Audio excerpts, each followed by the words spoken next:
Welcome to At the Table with Central Valley Ag. Transparent leadership perspectives, innovative strategies, and actionable insights designed to help you grow your operation and strengthen your foundation for long-term success. Whether you're in the field, in the office, or thinking about what's next, this is where ideas grow into action. Pull up a seat. Let's get started.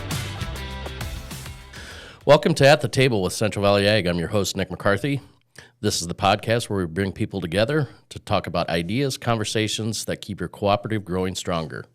As we kick off a brand new year, we're taking a look back at 2025 and what's ahead for our members and our cooperative in 2026. Joining me today are Chief Financial Officer Ryan Steffen and our Board Chairman Luke Carlson. Welcome to the podcast, gentlemen, and let's kick her off with some introductions so the listeners know a little bit better about who we got here today. So I'll start with Ryan. Tell us a little bit about yourself. Yeah, Chief Financial Officer. Been with Central Valley Ag for about 8 years. Had different roles. Loved my time here. Grew up at Southwest Minnesota on a corn and soybean farm. Had some beef cattle. Had about maybe a couple hundred farrow to finish hogs.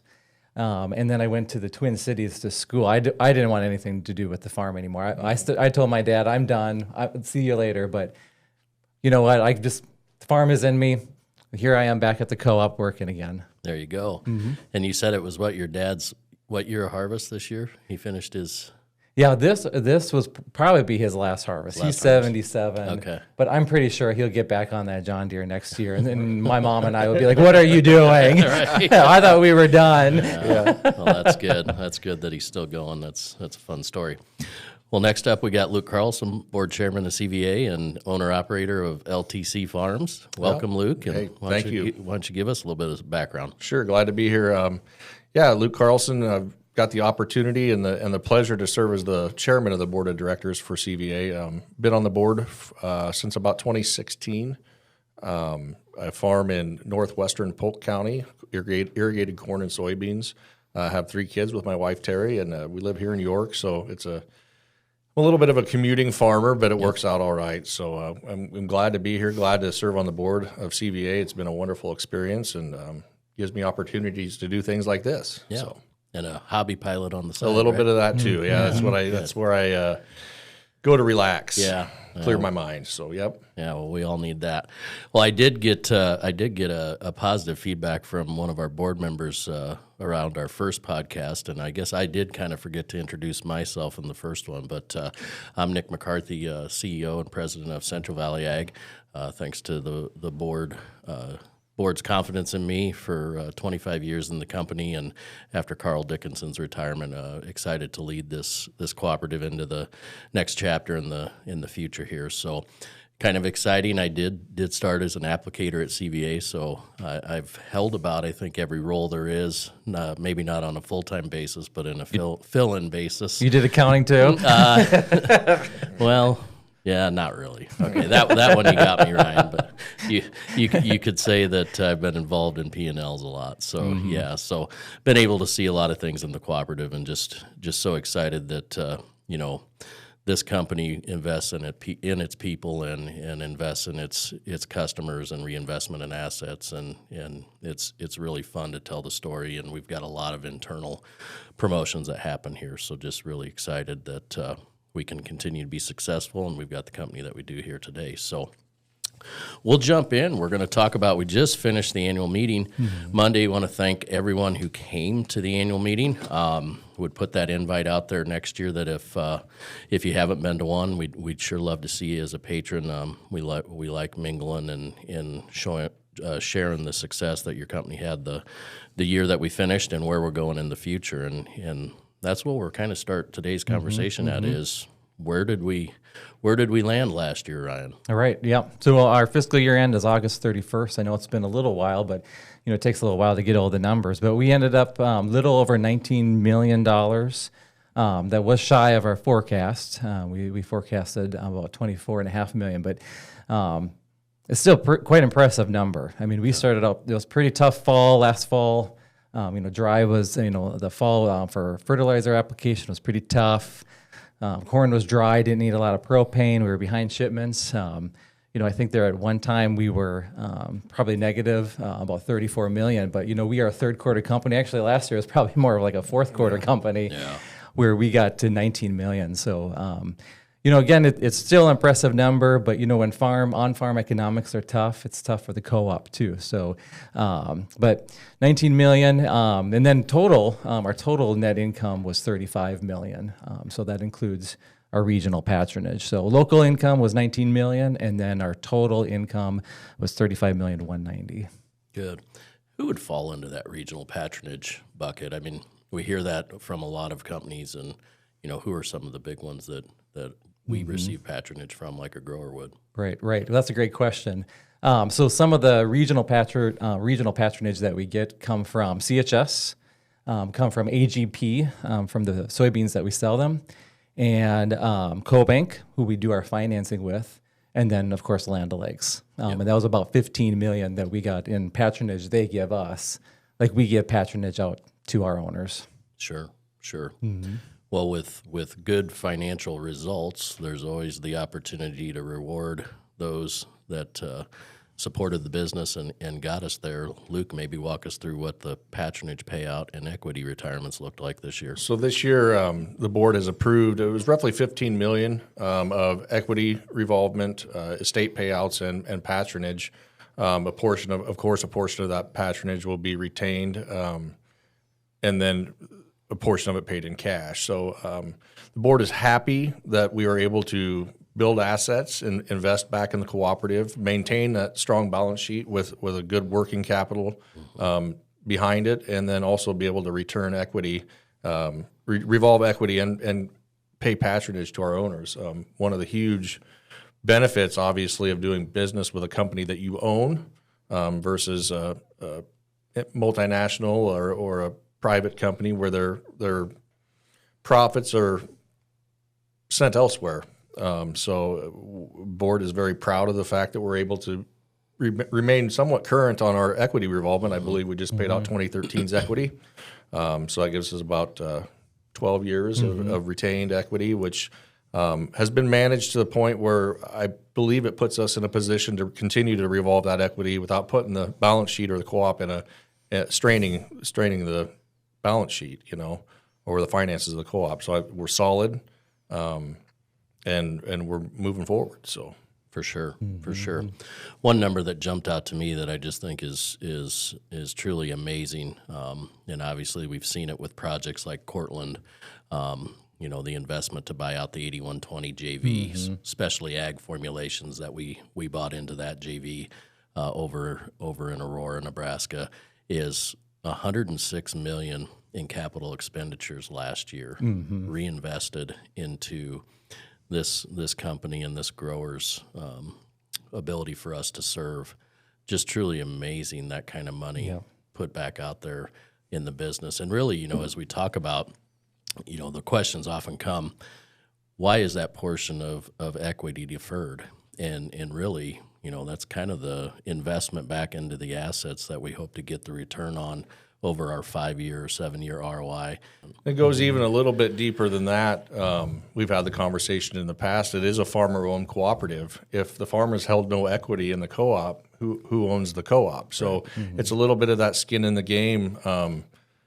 It's what's the word I'm looking for? It's intentional that we have retained equity because we are owners of the co-op, and that's our skin in the game. So.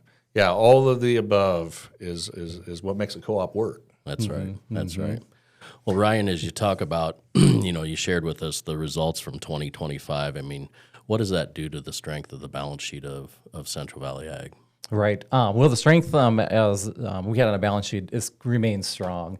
With equity or with a net profit of 19 million, that just goes right back into the owners.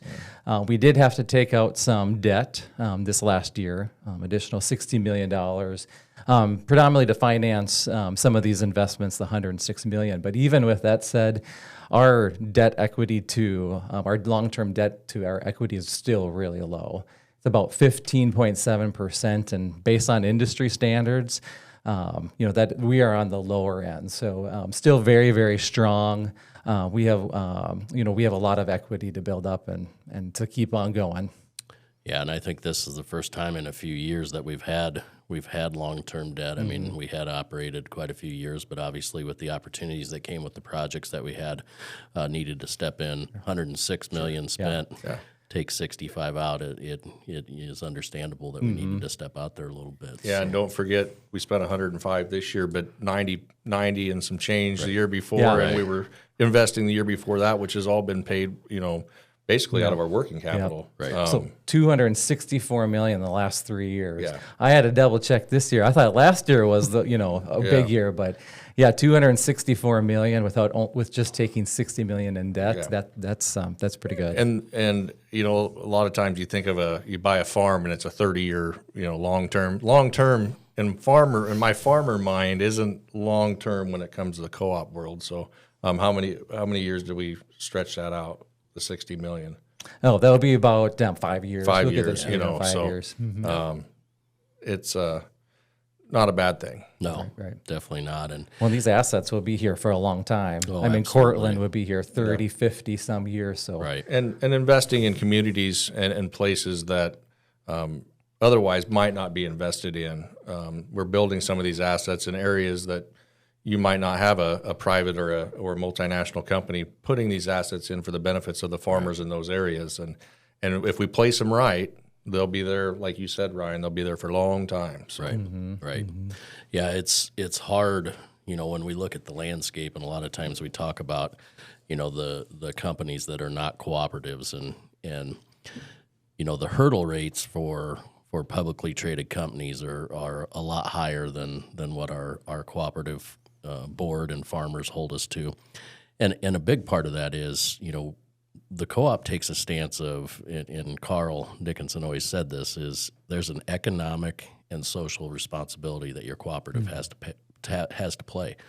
And I think we saw that at work this harvest, right? We were taking grain when other companies, had decided to either shrink hours or not be open at all. And that's kind of a social side to it, right? We had responsibility to the farmer to let him continue harvest, and we put a lot of grain on the ground.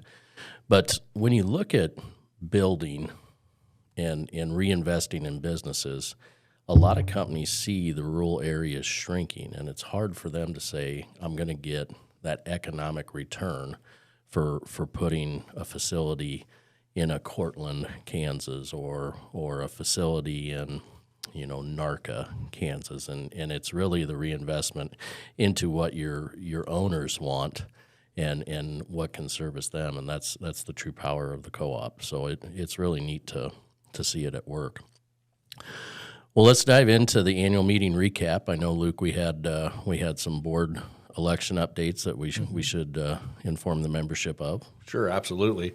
We did have an opposed race in Region 5. Chris Litchie ran to retain his seat on the board, and then Andrew Holtorf, also in Region 5, ran for the board of directors as well. Chris Litchie was successful in his run for re-election, so I'd love to congratulate Chris. I look forward to working with him for the next several years. Thank Andrew for running for the board. It's a difficult task to get people to commit to run for the board of directors. Very rewarding experience. I would encourage anybody who's thought about it to reach out to a director and ask about it. It's a wonderful experience. And then also Julie Reuter from Ainsworth has served on the board several years. She came by way of merger with the Farmers and Ranchers Co-op, and then continued to serve on the Central Valley Ag Board. And she had, for whatever reason, decided that she was not going to rerun. So Paige McNeil from Valentine ran for to represent Region 10. And so I look forward to working for Paige. Want to say congratulations to him. Got a chance to meet him and get to know him a little bit here the last couple of days, and I think he'll do a fantastic job. So. Yeah, I think he'll represent that region well. He seemed like he was pretty engaged in the cow-calf operation out there. So I think it'll be good. I think it'll be a good transition there. We definitely want diversity on our board. Yep. Geographically and practice-wise, cow-calf ranch out in western Nebraska is a lot different than a wheat farmer in Kansas or a corn farmer feeder in northwest Iowa. So that's very important in the boardroom that we have good representation from all areas of our territory. So think we do a good job of that. Yep. And we have a fantastic board. So Yeah, and I would tell you the power of having representation from each one of those regions is oftentimes the worry or the question that we get that we're getting too big and we don't have that local feel, and really we want to continue to have that local voice. And CVA's board is a big board when you look at our structure, but I don't think, for the voice of our farmers and our voice of our ranchers and the voice of our livestock producers, we would want it any smaller, because really, we've got 10 regions and we need representation to let us know, where are the gaps that we have in the company, and where do you want to see us reinvest? Where do we see the puck going to next that we need to skate to? So I would agree with you. There's 22 directors, right? yes, correct. There are 19 elected directors, and then we have 3 associate directors. So it works very well. And good representation of voice with that. Yep. Luke, as you look back at your experience on the board, what's been one of the most surprising things? Oh boy. Well, the first couple years you're there, you're just trying to comprehend the size of it, but really what the board of directors is and what I envisioned it to be are completely different. We handle, we deal a lot with financial end of things, employee benefit packages, health insurance and retirement, and really don't get down into the day-to-day operations of the cooperative. Of course, we want to make sure that everything's going smoothly that way, but so the biggest surprise to me is really the breadth of stuff that this board handles and deals with, which just as a farmer, you don't realize how much stuff is going on and how many moving parts there are to this business, really. Right. Probably didn't realize you were going to stamp $106 million of spending in capital expenditures last year, right? You got to you got to go to a different place. You got to put your mind in a different mindset when you're dealing with those kind of numbers. And I know, Nick, I've made this comment to you.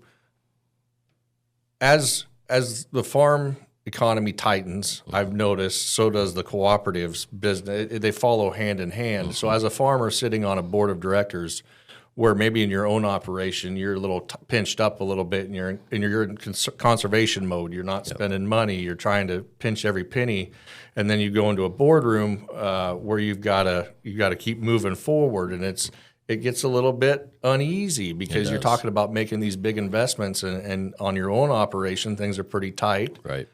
So you really have to be conscious of what is best for the cooperative, where the money is best spent, and realize that with the strength of our balance sheet, we have the luxury really of being able to make these investments even when times aren't as good. Ryan, you alluded to it. It was a grind last year. Mm-hmm. It was. And from the top to the bottom of the co-op, everybody worked to get to that $19 million number. They did. So it's just the overall scope and scale, I would say, was the biggest surprise to me. Yep. So one question I think that comes up a lot is, around the forecast and how do you guys come up with the forecast and all that? And really without getting too deep and too far into the weeds, it's really, we think about 3 core things, and that's paying our debt. And again, that's debt back to CoBank and debt back in equity to our farmers, returning cash in patronage, and really reinvesting in the business. And that's replacing assets, replacing equipment, doing those things. And really that's how the forecast comes about. So when we talk about, and Luke, you talked about, pinching up a little bit on what we spent, but with us missing last year's forecast, we may not be able to reinvest as much this year into assets. So we've got to approach, to your point, every opportunity and really put the ROI to it and see, is this going to continue to pay dividends and continue to pay us back? So, well, I'm gonna try to get us on the descend here. Any closing comments that you guys had that really stick out from 2025 as we close the books and move into 2026? I'll start by thanking our members, our patrons, for the business they do with the co-op. remind them that ag is a cycle, Yep. and we're obviously in a downturn in ag. Things will turn around. Things will get, I hope, things turn around. Things will get better. They always do. You just gotta know your numbers, know where you're at, make smart decisions, and we'll get through it. So just everybody's kind of in the same boat. And I think, Nick, you might talk a little bit about some help we have available for people who might be struggling. So we'll get to that. You bet. And I wanted to thank our people, too, at CVA for all their hard work. I mean, we shipped a lot of bushels this last summer, and the hard work that our employees have, their innovative spirit of saying, how can we do things better? How can we do things cheaper? And, always just kind of putting CVA first. These are the group of people that, I like to work with, that we like to work with. So I just want to say again, thank you for our people, and, we're ready for this next year. For sure, and I would like to thank both our members, our patrons, and our people. It was testament to a tough 2025, but we got through it together. I think this harvest also was a really good snapshot of the culture and the spirit of your cooperative here. And, we just wanted to do everything we can. Grower-wise, we knew we had a crop to get out, and as far as your co-op, we knew we needed to take the grain, and a lot of hard work went into that from our employees and stuff. As Luke mentioned, we are extending out, and we launched a program called Solid Ground, and we are extending out our employee assistance program, basically making it into a patron assistance program also.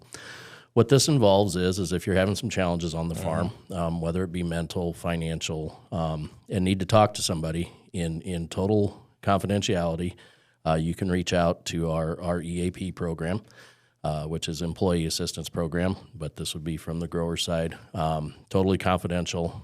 It's complimentary, 3 hours of counseling that can be used. If you need more, they'll help set that up. But definitely, we've had some challenges in some areas, and we just want to open that up. We were able to negotiate a deal with our partner that provides it for the employees, and we're opening it up to our patrons. And don't be afraid to use it. Solid Ground, it's on the website, and if you need to use it, feel more than welcome to do it. So, well, that's going to wrap us up for today. I want to thank everybody for joining us at the table with Central Valley Ag. I want to thank my two guests, Ryan Steffen and Luke Carlson, for joining me to discuss the cooperative as it continues to grow stronger together through sound financial performance, member returns, and shared return commitment to serving our producers. As we move into 2026, we're excited about the opportunities ahead and grateful for your trust and partnership. I want to tell you have a happy Thanksgiving, a Merry Christmas, and thanks for listening. Have a great day. Thank you. Thanks for joining us at the table with Central Valley Ag. We want to hear from you. Share your questions and topics, and subscribe so you're the first to know when a new episode drops. At the table with Central Valley Ag, where ideas grow into action.